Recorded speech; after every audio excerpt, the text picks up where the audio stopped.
नमस्कार दोस्तों। आज मैं सुनाऊंगी असंभव कार्य को संभव करने की कहानी। असंभव कार्य को संभव करने का मात्र एक ही उपाय है और वो है दोस्तों लक्ष्य।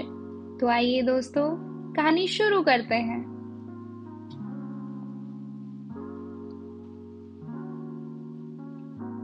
बहुत पुरानी बात है। एक गांव से नदी गुजरा करती थी जिसके किनारे एक साधु बैठा रहता था और जोर जोर से चिल्लाता रहता था, जो चाहोगे वही पाओगे, जो चाहोगे वही पाओगे। साधु को गांव के सभी लोग पागल, कुछ लोग मूर्ख और ना जाने क्या क्या समझते थे। साधु हमेशा यही चिल्लाता रहता था और भगवान की भक्ति करता रहता था। बहुत दिन बीत गए। एक दिन एक बेरोजगार लड़का वहां से गुजरा। उसने साधु की यह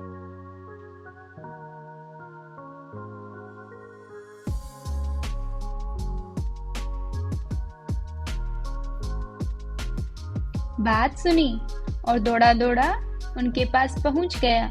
साधु ने मुस्कुराते हुए कहा, हाँ बेटा, जो तुम चाहोगे वही तुम पाओगे। लड़के ने फिर एक बार कहा, क्या आप सच कह रहे हैं? क्या सच में जो मैं चाहूंगा वही मैं पाऊंगा? साधु ने कहा, हाँ, जो तुम चाहोगे वही तुम पाओगे। लड़के ने कहा, क्या मैं सोने चांदी का बहुत बड़ा व्यापारी बन जाऊंगा? साधु ने कहा, हाँ बेटे, तुम अवश्य बनोगे। आज मैं तुम्हें कुछ सोने और चांदी की वस्तुएं दूंगा जिसको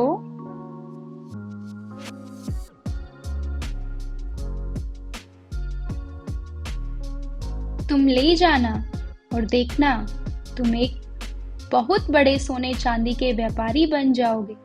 लड़के ने अपनी दोनों आंखें बंद की और साधु की ओर हाथ बढ़ा दी। साधु ने एक हाथ लड़के का पकड़ा और कहा, यह लो बेटा, यह सोना है, इसे समय कहते हैं। तुम कभी भी इसको हाथ से मत जाने देना। इसका एक एक पल अपने लक्ष्य प्राप्त करने के लिए उपयोग करना। तुम एक दिन जरूर बहुत बड़े व्यापारी बन जाओगे। लड़के ने कहा, और बाबा चांदी? साधु ने लड़के के दूसरे हाथ को पकड़कर कहा,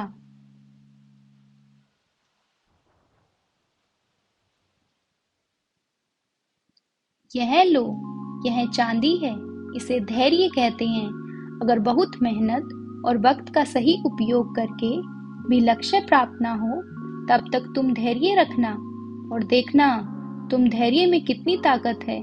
अगर तुम यह सोना चांदी हमेशा अपने पास रखोगे तो दुनिया की कोई ताकत तुम्हें बड़ा व्यापारी बनने से नहीं रोक पाएगी।